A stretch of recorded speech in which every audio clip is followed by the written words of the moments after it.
ايه سر ان الناس نسيت كلمة الصدق؟ مش بس كده، دلوقتي مين اللي بيقول الكلمة الحلوة؟ نادر اللي بيقولها، نادر انك تسمعها. تسأل واحد عن واحد يقول لك ده بيغش، او ده حرامي، او ده نصاب. المفروض ان الكلمة الحلوة لها تأثير اكبر من تأثير اي قوة. عارف الكلمة الحلوة زي ايه؟ زي نقطة المية. لو رحنا لصخرة ضخمة وضربناها بالمدافع الرشاشة، الطلقة هتخدش الصخرة لكن مش هتقدر تخرمها. لو نزلنا نقطة مية على الصخرة دي بشكل متصل لمدة كام يوم أو كام شهر، عارف إيه اللي يحصل؟ الصخرة هتتخرم. يبقى المية أقوى ولا الرصاصة؟ المية أقوى، والكلمة الحلوة أقوى. كلمة التشجيع مطلوبة في المدرسة وفي البيت وفي النادي وفي الشغل وفي بسم الله الرحمن الرحيم. اللهم صل على محمد وعلى آل محمد. احنا طبعا بقى المدارس بدأت بقى، ونقوم كل يوم نشوف هنعمل ايه للولاد. احنا جبنا عجينة بتاعتنا هنعملها احلى قرص للولاد ياخدوها الصبح في اللانش بوكس كده، قرص طرية جميلة زي ما انتم شايفين كده حبايب قلبي. انا جبت كيلو ونص دقيق وحطيت عليه باكو خميرة، وجبت معلقتين لبن بودرة وذرة ملح، نص معلقة صغيرة ملح. وهنعجن عجينة القرص الهشة الطرية الحلوة الجميلة اللي الولاد هياخدوها معاهم في اللانش بوكس كده. وحطيت 3 معالق كبار سكر، بس ما جاتش في التسويق.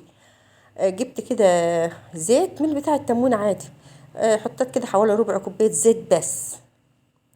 وهتبقى احلى قرص وهتشوفيها وانت اللي هتحكمي بنفسك. احنا جبنا ميه دافيه يعني يا دوبك كده بس زي دمع العين كده، طيرنا بس ساعتها علشان الجو بدأ يبرد معانا. وهنلف العجينه بتاعتنا وهنعجنها، هتبقى عجينه هشه وطريه وهتبقى قرص هشه وجميله. وزي ما انتم شايفين كده احنا هنلف القرص كويس قوي مع بعض كده اهي. حطينا الميه طبعا الميه مش هنحطها مره واحده، ايه ساعه ما نشوف العجينه بتاعتنا هتحتاج ميه نحط. فزي ما انتم شايفين هنلف العجينه كويس قوي مع بعض اهو. بس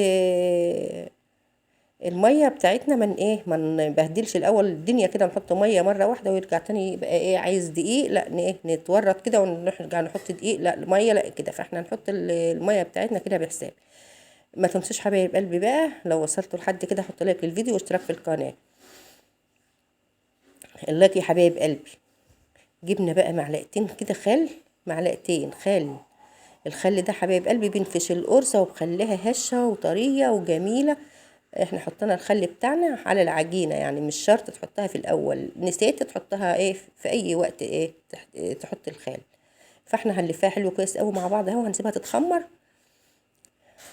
هنجيب بقى ايه العجينه بتاعتنا طبعا طريه وفي نفس الوقت بتلزق كده، بس ايه ما مش مبهدله او مش طريه او كده يعني لدرجه ان هي تلزق في ايدك او لا، حلوه طريه وملمسها ناعم وجميل. هنسيبها تتخمر وهنبطط بقى القرص بتاعتنا. بعد ما تتخمر هنطلعها كده نشوفها عامله ايه. هنسيبها كده حوالي على نص ساعه تتخمر، لان احنا حطينا باكو خميره في ايه على الكيلو ونص دقيق. هنسيبها بقى عندك بقى هدمه نظيفه، خلقه نظيفه، فوطه نظيفه، المهم ايه يكون الحاجه اللي انت مغطيه بها العجين نظيفه. فاحنا هنطلع بقى العجينه بتاعتنا، جبناها هي اتخمرت بقت جميله جميله زي ما انتم شايفين. هناخدها بقى نكورها وهنعملها مع بعض. وزي ما انتم شايفين حبايب قلب دي العجينه بتاعتنا.